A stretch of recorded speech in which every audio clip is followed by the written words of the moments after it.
Excellency Pedro साnchez, Gujarat के governor Acharya Devvrat जी, भारत के रक्षा मंत्री श्रीमान राजनाथ सिंह जी, विदेश मंत्री श्रीमान एस जयशंकर जी, यहां के लोकप्रिय मुख्यमंत्री श्रीमान भूपेंद्र भाई पटेल, स्पेन और राज्य सरकार के मंत्रीगण, एयरबस और टाटा टीम के सभी साथी, देवी और सज्जनों, नमस्कार। बुएनोस दियास।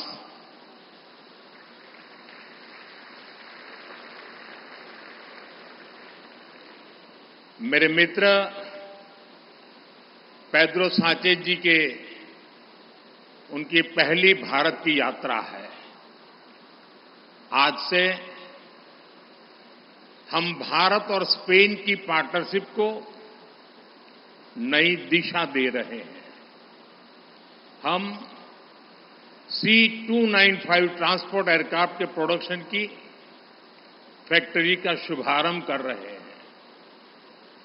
ये फैक्ट्री भारत स्पेन संबंधों को मजबूती देने के साथ ही make in India, make for the world इस मिशन को भी सशक्त करने वाली है। मैं एयरबस और टाटा की पूरी टीम को बहुत बहुत शुभकामनाएं देता हूं।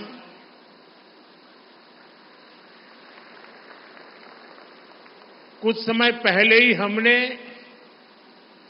देश के महान सपूत रतन टाटा जी को खोया है। रतन टाटा जी आज अगर हमारे बीच होते तो शायद सर्वाधिक खुशी उनको मिलती, लेकिन उनकी आत्मा जहां भी होगी वो आज प्रसन्नता का अनुभव करते होंगे। साथियों, C295 एयरक्राफ्ट की फैक्ट्री नए भारत के नए वर्क कल्चर की उसको भी रिफ्लेक्ट करती है। आज किसी भी योजना के आइडिया से लेकर एजुकेशन तक भारत किस स्पीड से काम कर रहा है ये यहां दिखाई देता है। 2 साल पहले अक्टूबर में ही महीने में इस फैक्ट्री का निर्माण शुरू हुआ। आज अक्टूबर महीने में ही ये फैक्ट्री अब एयरक्राफ्ट के प्रोडक्शन के लिए तैयार है।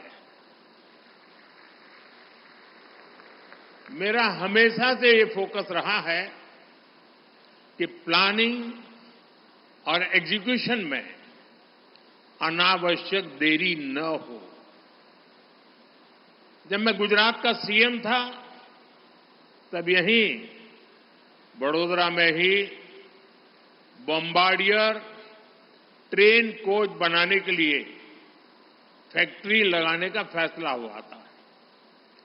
इस फैक्ट्री को भी रिकॉर्ड समय के भीतर ही प्रोडक्शन के लिए तैयार किया गया था। आज इस फैक्ट्री में बने मेट्रो कोच हम दूसरे देशों को भी एक्सपोर्ट कर रहे हैं। मुझे पूरा विश्वास है कि भविष्य में इस एयरक्राफ्ट फैक्ट्री में बने विमान दूसरे देशों को भी एक्सपोर्ट किए जाएंगे। फ्रेंड्स, प्रसिद्ध स्पेनिश कवि अंतोनियो मचादो ने लिखा था, traveller there is no path, the path is made by walking. इसका भाव यही है कि लक्ष्य तक पहुंचने के लिए जैसे ही हम पहला कदम उठाते हैं, रास्ते अपने आप बनते चले जाते हैं। आज आप देखिए, भारत में डिफेंस मैन्युफैक्चरिंग इकोसिस्टम नई ऊंचाइयां छू रहा है। 10 साल पहले अगर हमने ठोस कदम नहीं उठाए होते तो आज इस मंजिल पर पहुंचना असंभव ही था। तब तो कोई ये कल्पना भी नहीं कर पाता था कि भारत में इतने बड़े पैमाने पर डिफेंस मैन्युफैक्चरिंग हो सकती है। उस समय की प्रायोरिटी और पहचान दोनों इंपोर्ट की ही थी, लेकिन हमने नए रास्ते पर चलना तय किया, अपने लिए नए लक्ष्य तय किए और आज इसका नतीजा हम सबके आंखों के सामने है। साथियों, किसी भी पॉसिबिलिटी को प्रॉस्पेरिटी में बदलने के लिए राइट प्लान और राइट पार्टनरशिप जरूरी है। भारत का डिफेंस सेक्टर का कायाकल्प राइट प्लान और राइट पार्टनरशिप का उदाहरण है। बीते दशक में देश ने ऐसे अनेक फैसले लिए जिससे भारत में एक वाइब्रेंट डिफेंस इंडस्ट्री का विकास हुआ।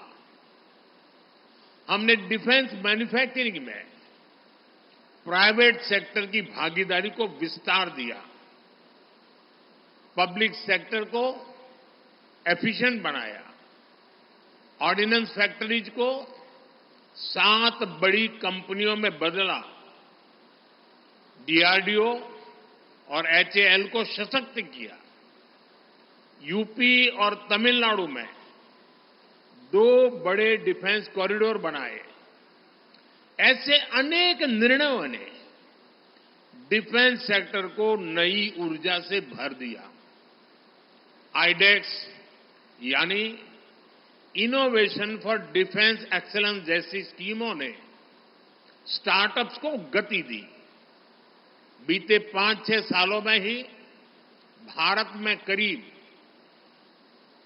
1000 नए डिफेंस स्टार्टअप्स बने हैं।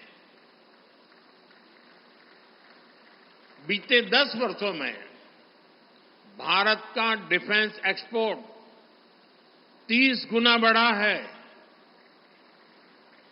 आज हम दुनिया के 100 से अधिक देशों को डिफेंस इक्विपमेंट एक्सपोर्ट कर रहे हैं।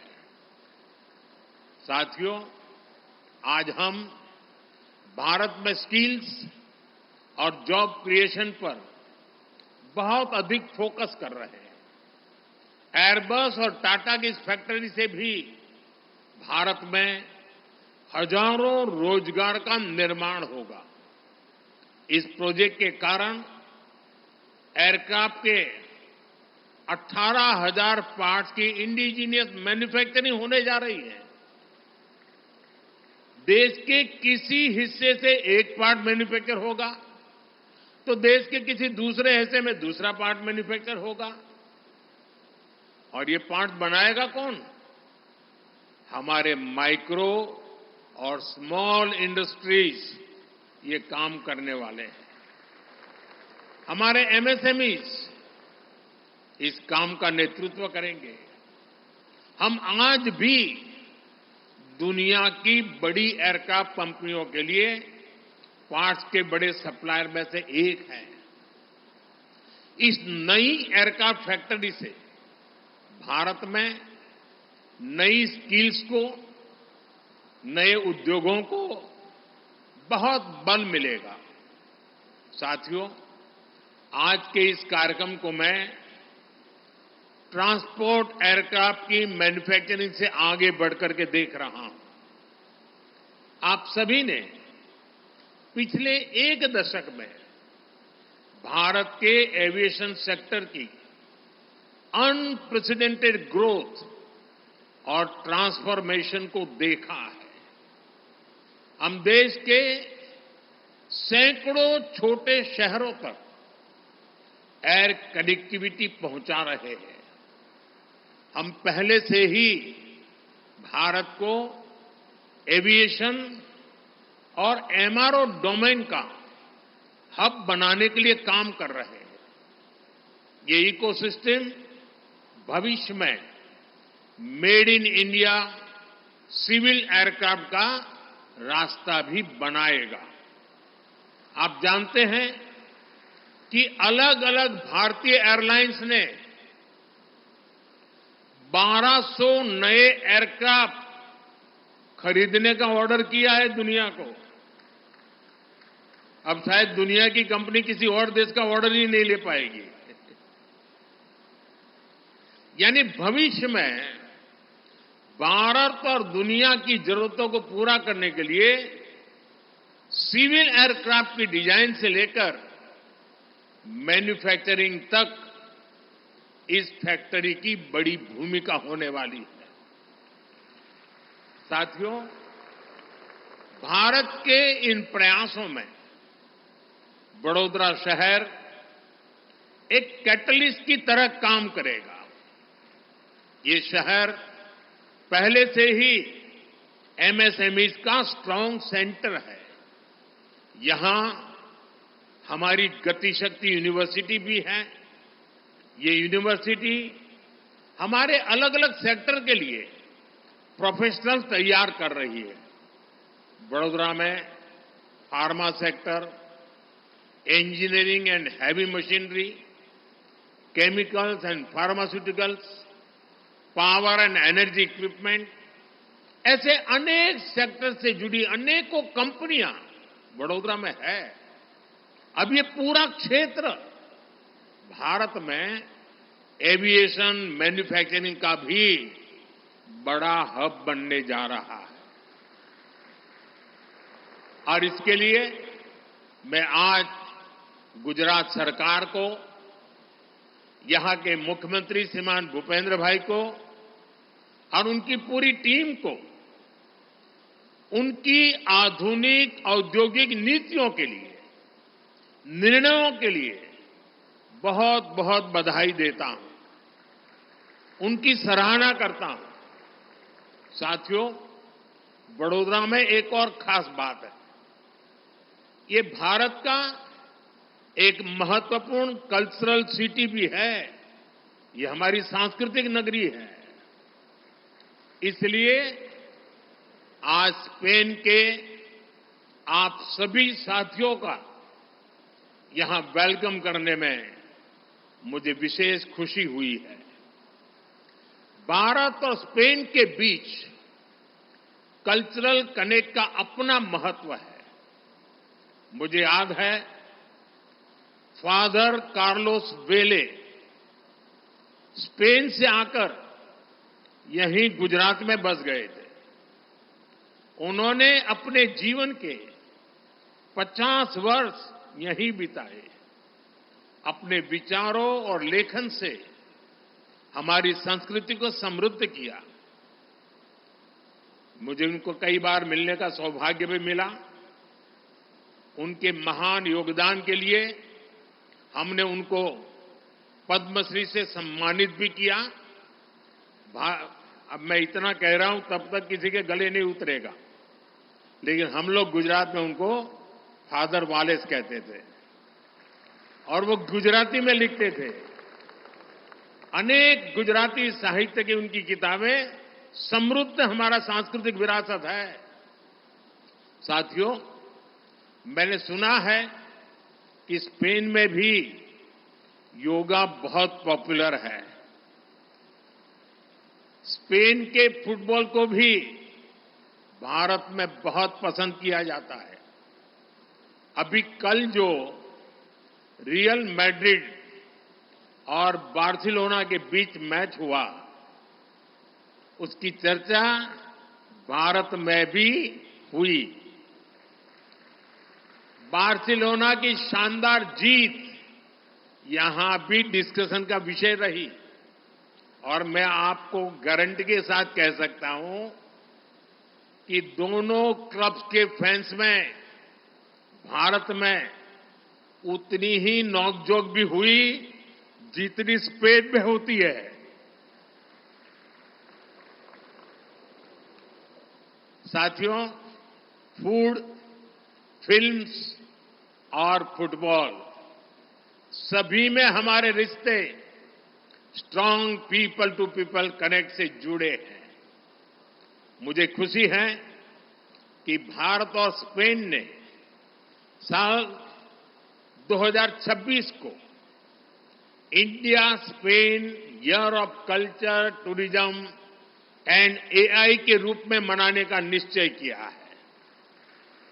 साथियों, भारत और स्पेन की पार्टनरशिप एक ऐसे प्रिज्म की तरह है जो बहुआयामी है, वाइब्रेंट है और एवर इवॉल्विंग है।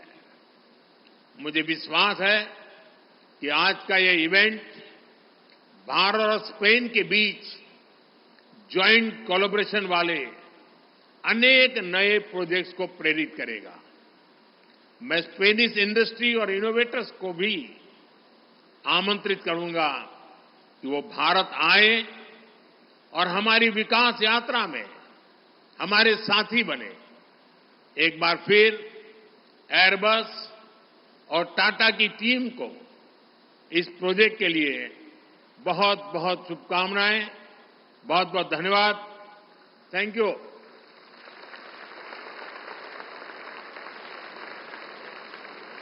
माननीय प्रधानमंत्री जी,